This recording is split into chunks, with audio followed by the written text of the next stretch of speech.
Kebakaran paling kontroversial baru aja terjadi di Los Angeles beberapa hari yang lalu, tepatnya tanggal 7 Januari 2025. Kebakarannya sangat luar biasa besar ya, sampai-sampai menghanguskan wilayah yang cukup luas hanya dalam waktu beberapa hari aja. Di balik kebakaran ini, ada banyak sekali hal yang janggal yang menjadi petunjuk bahwa kebakaran ini tuh bukan karena kecelakaan atau hal yang natural.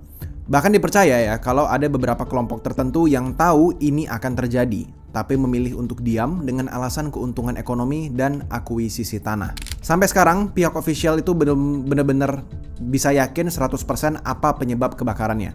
Tapi sejauh ini, yang mereka konsiderasikan itu adalah karena climate change, angin kencang yang disebut sebagai Santa Ana Winds, dan kekeringan, katanya. Banyak orang yang berspekulasi kalau ini tuh sangat aneh terjadi di bulan Januari, ya, dimana itu adalah musim dingin. Dan banyak banget orang yang masih kekeh dengan teori bahwa ada pihak yang berkepentingan yang ingin mengambil keuntungan dari kebakaran ini, atau bahkan ingin menutupi suatu rahasia yang sangat besar. Di video ini kita bakal bahas beberapa hal yang gue temuin di internet, dan sekali lagi ya, ini masih teori, jadi tidak bisa dibuktikan kebenarannya. Tapi tentu aja teorinya cukup menarik dan masuk akal, makanya gue buat video ini. Selamat datang di segmen Stigma alias Skeptik Bersama, dimana sesekali di dalam channel ini gue suka ngebahas sesuatu yang sifatnya lebih konspirasi atau skeptik gitu, dan kita bisa bahas bersama-sama. Segmen Stigma ini pure 100% hanya untuk entertainment aja, jadi jangan ditelan mentah-mentah dan dianggap sebagai 100% fakta.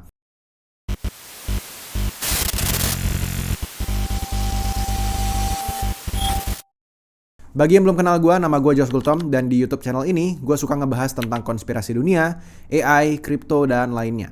Gue juga punya sosmed lainnya di Instagram dan TikTok, dan juga Twitter dengan nama akun Josh Rafgay. Di situ kalian bisa ketemu konten yang berbeda. Kalau kalian suka dengan konten seperti ini, jangan lupa di subscribe biar kalian gak ketinggalan cerita seru lainnya.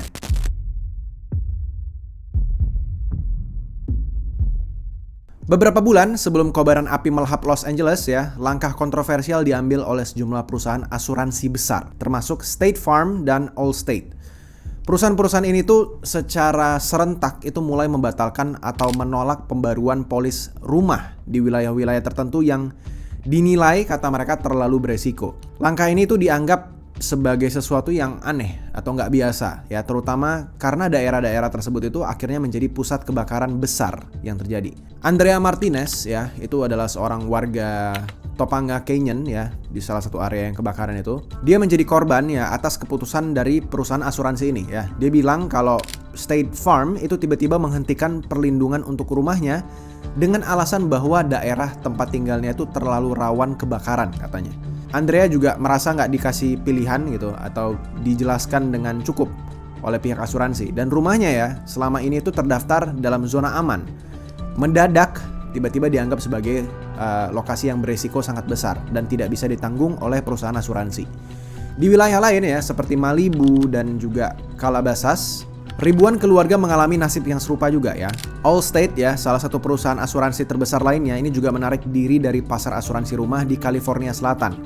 Keputusan ini tuh membuat banyak pemilik rumah kehilangan perlindungan finansial tepat sebelum bencana itu terjadi. Laporan investigasi ini juga mengungkapkan bahwa keputusan ini tuh tidak terjadi secara spontan begitu aja ya. Terdapat laporan adanya pertemuan rahasia antara beberapa perusahaan asuransi besar dan pejabat lokal ya, beberapa minggu sebelum pembatalan polis ini akhirnya diumumkan. Dalam pertemuan tersebut dikatakan bahwa resiko kebakaran di Los Angeles diperkirakan meningkat drastis akibat kombinasi kekeringan panjang dan angin Santa Ana yang sangat kuat katanya. Informasi ini ya meskipun tersedia bagi pihak asuransi tapi tidak pernah dibagikan kepada publik atau para pemilik rumah yang terdampak. Setelah kebakaran barulah rahasia ini tuh terbongkar. Ketika kebakaran besar akhirnya terjadi ya, langkah perusahaan asuransi terlihat seperti keputusan yang sangat strategis atau sudah dibuat-buat gitu untuk melindungi keuntungan finansial mereka sendiri. Ribuan keluarga seperti Andrea ya, itu hanya bisa menyaksikan rumah mereka hancur begitu saja tanpa mendapatkan kompensasi apapun. Menurut gue pribadi ya, pembatalan polis seperti ini tuh nggak bisa dianggap seperti hal yang normal. Ini sangat aneh. Langkah ini tuh terasa seperti bagian dari rencana yang dirancang sangat hati-hati untuk mengantisipasi bencana yang mereka sudah tahu sebelumnya. Dan juga ya, ketika api itu mulai menyapu Los Angeles ya, ada pola-pola yang langsung menarik perhatian banyak pihak. Ya, ini sekali lagi gue ambil dari internet. Kebakaran ini tuh bukan hanya soal cuaca panas katanya, atau kekeringan atau angin Santa Ana yang sangat kuat itu katanya. Walaupun semua faktor yang tadi gue sebutkan itu menjadi peranan besar, tapi tampaknya ini menjadi alibi yang sangat sempurna untuk menutupi keanehan yang lebih dalam sebenarnya. Di beberapa area yang terdampak ya, pohon-pohon besar itu tetap utuh meskipun rumah-rumah di sekitar itu hangus terbakar. Bahkan hangus terbakar itu sampai rata dengan tanah. Pada kasus lain, jalur api itu dikatakan bergerak secara aneh ya, menghancurkan satu blok bangunan, tapi tiba-tiba berhenti sebelum akhirnya mencapai ke area lain yang berdekatan. Jadi katanya pergerakan apinya juga sangat aneh. Pola ini memunculkan dugaan bahwa kebakaran tersebut itu tidak sepenuhnya alami, melainkan diarahkan untuk menghancurkan area tertentu secara selektif. Beberapa saksi mata yang juga diwawancarai sama media ini juga menyampaikan pengamatan mereka ya. Salah satunya adalah Brian Cooper, di mana dia adalah seorang kontraktor yang tinggal di Calabasas, ya tempat area bencana juga. Ia mengatakan bahwa kebakaran di sekitar lingkungan ini bergerak terlalu cepat, bahkan melompat dari satu rumah ke rumah yang lain tanpa pola yang cukup jelas. Menurut Brian, ini berbeda dengan kebakaran hutan yang pernah dia alamin sebelumnya. Dan yang cukup unik adalah laporan dari tim penyelamat dan pemadam kebakaran setempat ya. Laporan dari mereka itu mengatakan ya bahwa titik kebakaran pertama kali itu muncul di lokasi-lokasi yang jauh dari area hutan, seperti kompleks perumahan atau bahkan area parkir katanya. Hal ini tuh menimbulkan banyak sekali pertanyaan besar tentang gimana kebakaran ini bisa dimulai ya dari lokasi-lokasi tersebut tanpa adanya sumber api alami yang jelas. Laporan investigasi kemudian juga mengungkapkan ya adanya dugaan bahwa api pertama kali muncul di area yang dekat dengan fasilitas infrastruktur utama, kayak misalnya seperti saluran listrik yang besar atau fasilitas penyimpanan energi. Beberapa kelompok juga mulai berspekulasi bahwa ada kemungkinan kebakaran ini tuh terkait sama kegagalan teknis yang disengaja untuk menciptakan kondisi bencana. Apa yang awalnya itu terlihat seperti sebuah bencana atau sebuah kecelakaan ini lama-lama mulai membentuk suatu pola, kayak kita bisa connect the dots gitu. Dan keanehan ini juga membuka jalan untuk menghubungkan tragedi ini dengan agenda yang lebih besar dan tujuan yang dirancang dengan sangat rapi. Dan di tengah-tengah kebakaran yang hebat ini ya, somehow, out of nowhere, muncul nama seseorang yang gak diduga-duga menjadi pembicaraan hangat. Dan namanya adalah P. Diddy.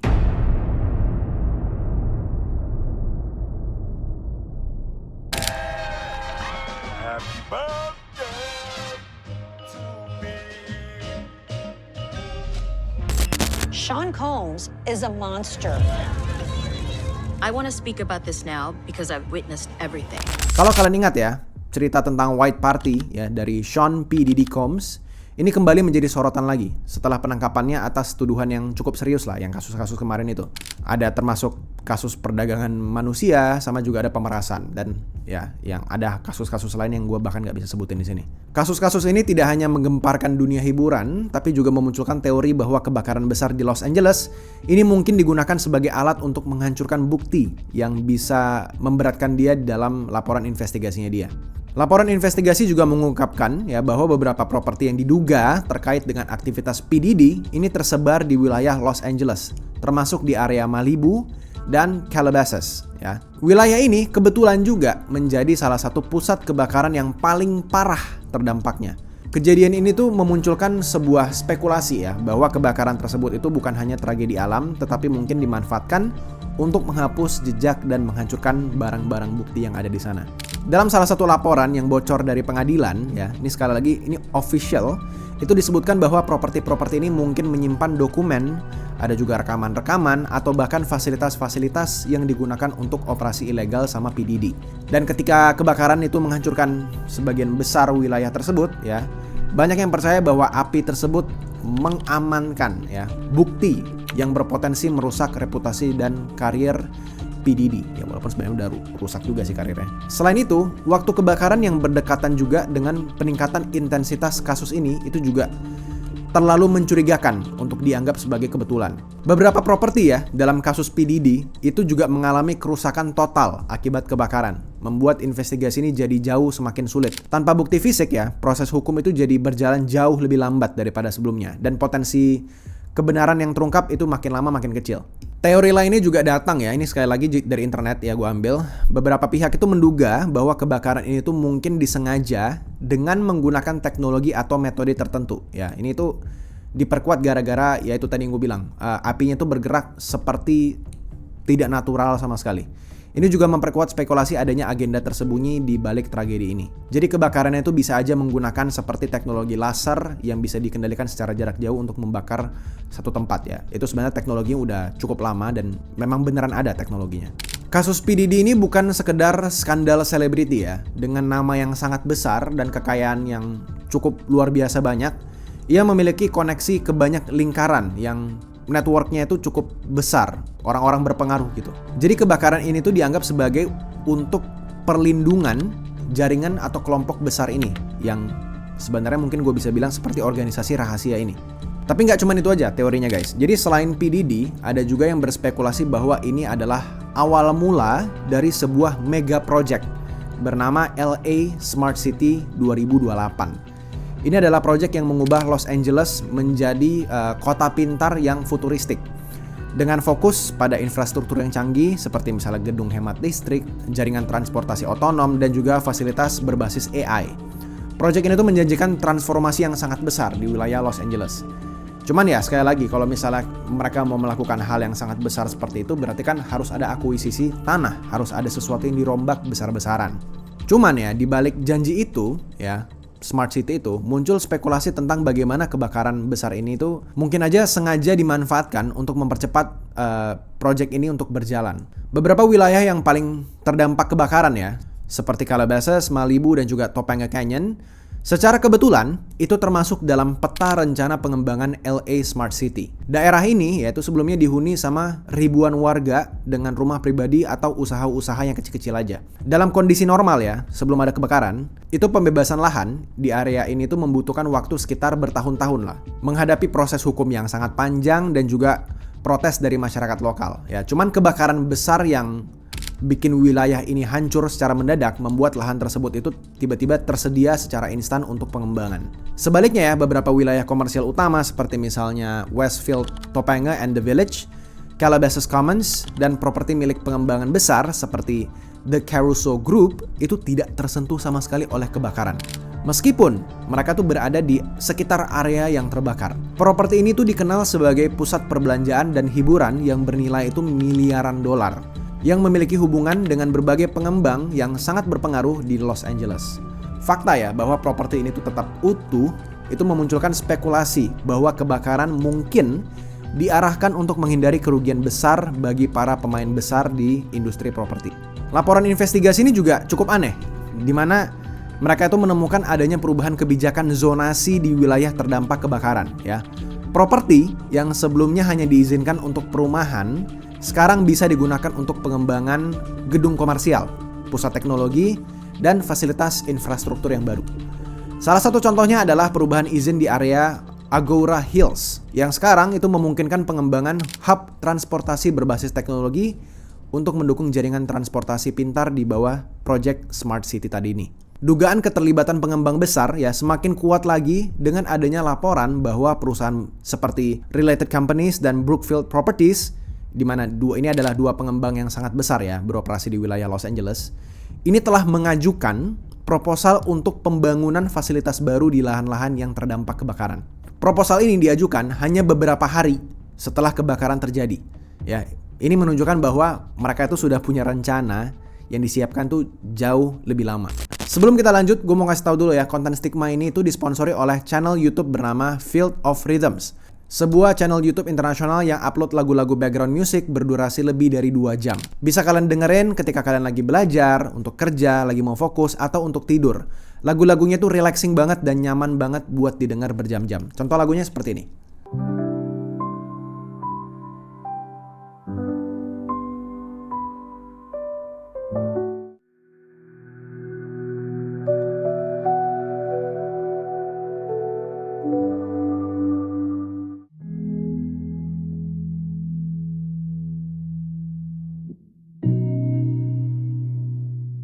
Gimana? Asik ya? Kalau kalian tertarik pakai lagunya ya untuk keseharian kalian ya, dan masih banyak juga lagu yang lain sebenarnya, itu bisa banget klik link yang ada di deskripsi di bawah untuk mampir ke sana. Dan jangan lupa subscribe channelnya.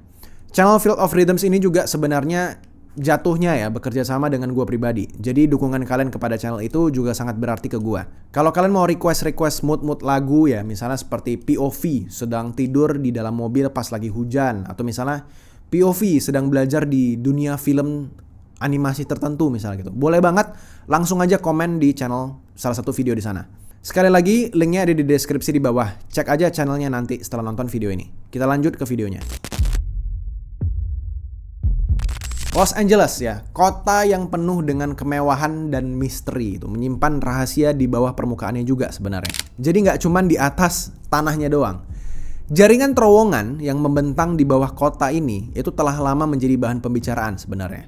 Ya, jadi ada banyak sekali goa-goa atau jalur-jalur rahasia di bawah Los Angeles. Baik terowongan ini tuh berasal dari ya sejarah masa lalu ataupun juga dari teori konspirasi. Awalnya ini dibangun untuk pengelolaan air dan perlindungan darurat ya. Jadi ini beneran ada terowongannya. Tapi sekarang ya banyak juga yang percaya bahwa terowongan ini tuh digunakan sebagai tempat beraktivitas ilegal ya, seperti perdagangan manusia dan juga penyelundupan. Beberapa lokasi kunci yang sering disebut dalam teori ini tuh termasuk Hollywood Boulevard dan Sunset Strip yang memiliki akses tersembunyi ke jaringan bawah tanah. Selain itu ya, downtown LA dan perbukitan dekat Mulholland Drive ini juga menjadi pusat perhatian dengan klaim bahwa mereka menjadi titik operasi kabal yang sulit sekali untuk dilacak.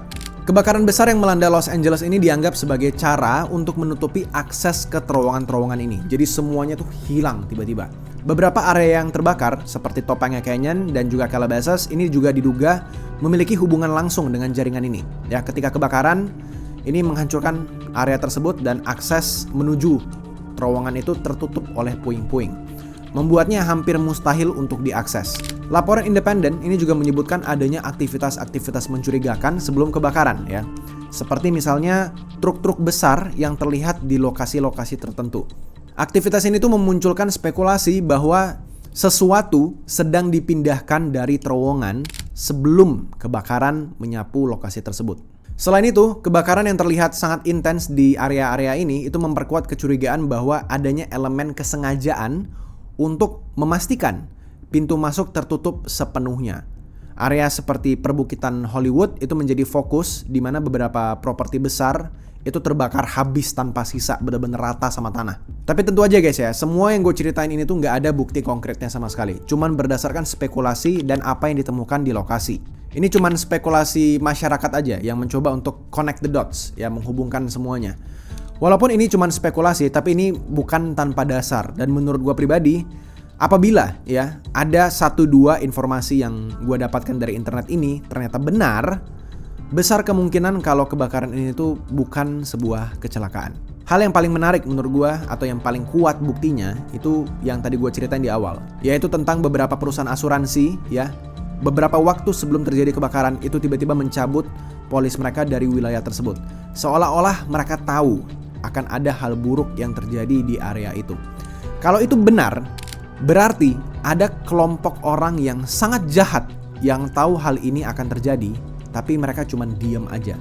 Atau bahkan mendukung, karena ada kepentingan atau ada profit dari segi ekonomi bila kebakarannya itu beneran terjadi. Coba kalian tulis di kolom komentar di bawah. Gue jujur aja gak kebayang gimana rasanya jadi warga di sana, dan kalau ternyata teori ini benar.